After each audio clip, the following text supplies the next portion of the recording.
কেবলমাত্র রাজনৈতিক কারণে কোনো দেশের জাতীয় দলের অত্যন্ত গুরুত্বপূর্ণ কোনো খেলোয়াড়কে দেশে ফিরতে না দেয়া কিংবা ফিরলেই তাকে হত্যা মামলার অজুহাত দেখিয়ে কারাগারে আটক রাখার ভয় সৃষ্টি করা সভ্য জগতে হয়তো শুধু বাংলাদেশের ক্ষেত্রেই ঘটেছে এবং এখনো ঘটে চলেছে। সাকিব আল হাসানের মতো অলরাউন্ডারকে আজ দেশে ফেরার জন্য নিরাপত্তার কথা বলতে হচ্ছে, যে হত্যাকাণ্ডের সঙ্গে সাকিবের বিন্দুমাত্র সম্পর্ক নেই, সেই তাকেই কিনা বলতে হচ্ছে যে দেশে ফিরে মামলার মুখোমুখি হতে আমার আপত্তি নেই, কিন্তু এই নিশ্চয়তা আমাকে দিতে হবে যে দেশে ফিরলেই আমি কোনো ধরনের হয়রানির শিকার হব না।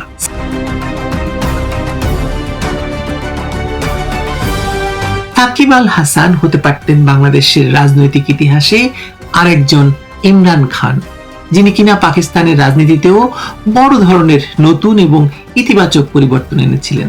কিন্তু শারমেয়র পেটে যেমন ঘি সহ্য হয় না, তেমনি পাকিস্তানি জনতার কপালে গণতন্ত্রের ঘি সহ্য হয়নি। মার্কিন যুক্তরাষ্ট্রকে সঙ্গে নিয়ে পাকিস্তানের সেনাবাহিনী ইমরান খানকে এমনই ভয়াবহ অবস্থায় ফেলে দিয়েছে যে তাতে আপনার মনে হতেই পারে যে আইন, আদালত, বিচার ইত্যাদি বলে কোনো শব্দ আসলে পাকিস্তানে থাকা উচিত নয় বা ছিল না কখনো।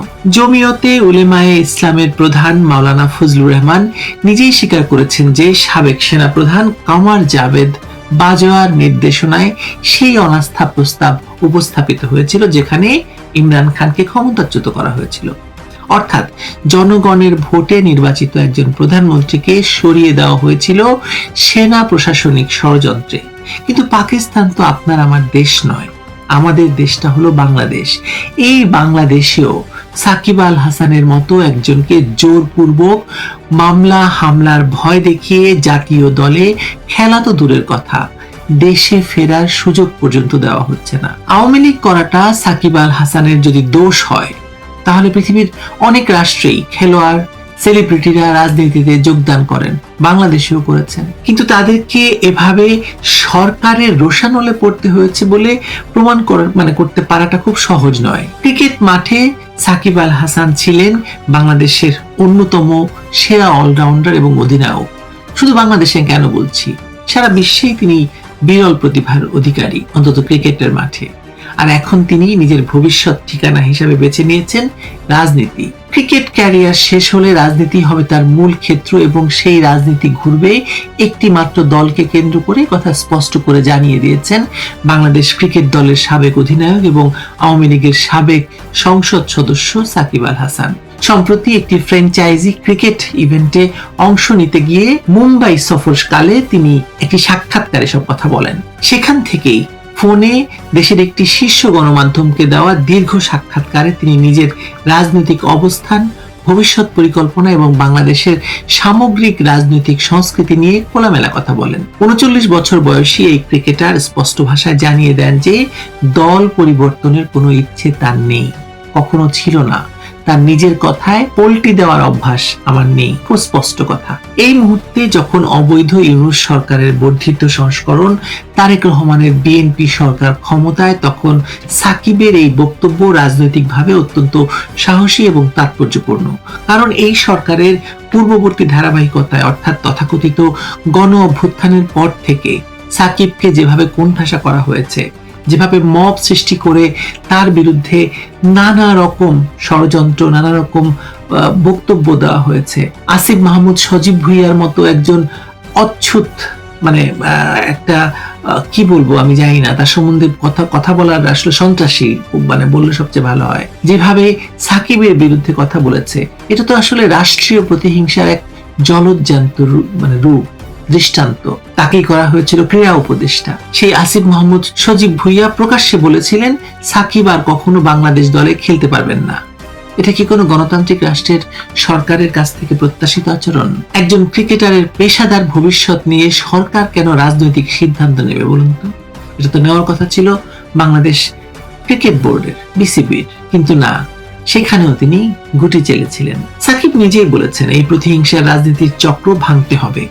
অতীতে আওয়ামী লীগ যদি কোথাও ভুল করে থাকে, তাহলে সেই ভুলের পুনরাবৃত্তি আজ বিএনপি সরকার এবং জুলাই সন্ত্রাসীদের জোটের নেতৃত্বে হাজার গুণ বেশি বেগে ঘটছে। হাজারো মামলা, গ্রেপ্তার, নির্যাতন, এমনকি একজন বিশ্বখ্যাত ক্রিকেটারকেও এই ষড়যন্ত্রের বাইরে রাখা যায়নি, রাখা হয়নি।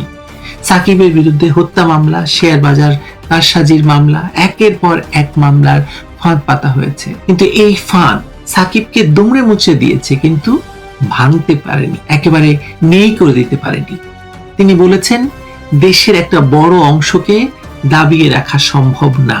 এই দেশের একটা বড় অংশ বলতে তিনি আওয়ামী লীগকে বুঝিয়েছেন, এবং তিনি যে আওয়ামী লীগের অংশ সেটা তিনি গোপন করেননি। আর এখানে একটি গুরুত্বপূর্ণ প্রশ্ন আপনি তুলতে পারেন, ক্রিকেটার হিসেবে সাকিব কি আরো বেশি দিতে পারতেন দেশকে?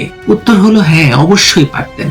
সাকিবের ক্যারিয়ারের প্রায় 15 বছরে বাংলাদেশ 84টি টেস্ট খেলেছে, সাকিব খেলেছেন মাত্র 59টি। স্বেচ্ছায় বিশ্রাম নেওয়া, আইসিসির নিষেধাজ্ঞা, ব্যক্তিগত সিদ্ধান্তে সিরিজ এড়িয়ে যাওয়া, এসব মিলিয়ে তার পরিসংখ্যান যতটুকু সমৃদ্ধ, তার চেয়ে আরো অনেক বেশি হতে পারত। তবুও যেটুকু করেছেন তা অতুলনীয়। 3 ফরম্যাটে বিশ্বসেরা অলরাউন্ডারের স্বীকৃতি কোনো ছোট অর্জন নয়। কিন্তু ইমরান খানের সঙ্গে তুলনায় একটি বড় পার্থক্য স্পষ্ট। ইমরান চ্যালেঞ্জগুলোকে ভালোবাসতেন, নেতৃত্বে দীর্ঘমেয়াদী প্রভাব রাখতে চাইতেন, ইংল্যান্ড এবং ভারতের মাটিতে পাকিস্তানকে সিরিজ জিতিয়েছেন, অবসর থেকে ফিরে বিশ্বকাপ এনেছেন। সাকিবের মধ্যে সেই চারিত্রিক দৃঢ়তা হয়তো সবসময় আমরা দেখতে পাইনি, কিন্তু রাজনীতির মাঠে দাঁড়িয়ে আজ তিনি যে অবিচল অবস্থান নিয়েছেন, সেটি তার নতুন পরিচয় নির্মাণ করছে আমাদের সামনে। বাংলাদেশের মানুষ একটি গণতান্ত্রিক, প্রতিহিংসা মুক্ত রাজনীতি চায়। সাকিব বলেছেন, যে দল এই প্রতিহিংসা রাজনীতি বন্ধ করবে, তারাই মানুষের আস্থা অর্জন করবে। এই কথাটি নিছক আশাবাদী বক্তব্য নয়, এটি একটি রাজনৈতিক বার্তা, স্পষ্ট বার্তা। তারেক রহমানের সরকার এবং তাদের খুবই ঘনিষ্ঠ মিত্র, এক মায়ের পেটের ভাই, যুদ্ধাপরাধী জামায়াত ইসলামী এবং ইসলামী ছাত্র শিবির যেভাবে দেশে প্রতিহিংসার রাজনীতি পরিচালনা করছে, তা বাংলাদেশকে পেছন দিকে নিয়ে যাচ্ছে। এটা খুব ক্লিশে শব্দ, বাংলাদেশকে ধ্বংসের দিকে নিয়ে যাচ্ছে।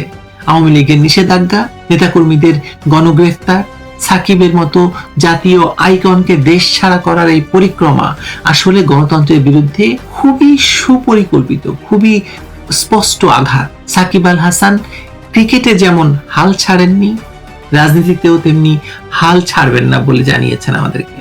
নিউ ইয়র্কে বসেও তিনি বলছেন, পরিস্থিতি সবসময় একরকম থাকে না, পরিবর্তন আসে। এটাই বাংলাদেশের কোটি মানুষের প্রত্যাশাও। প্রতিহিংসা রাজনীতির অবসান হবে, গণতন্ত্র ফিরবে এবং সাকিবের মতো মানুষেরা মাথা উঁচু করে নিজের দেশে ফিরবেন, নিজের দেশের জন্য পুরস্কার জিতে আনবেন এবং নিজের দেশকে অন্য উচ্চতায় নিয়ে যাবেন। সেদিনের অপেক্ষায় আছে এই বাংলাদেশ। সাকিবকে ফর্মে থাকতে থাকতে বাংলাদেশে ফিরতে দিতে হবে।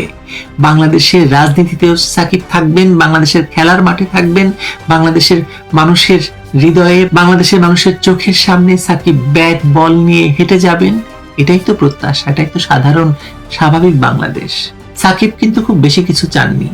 সাকিব চেয়েছেন একটি স্বাভাবিক গণতান্ত্রিক রাজনৈতিক বাংলাদেশ। খুব বড় চাওয়া নয় নিশ্চয়ই, তাই না? ভালো থাকবেন সবাই।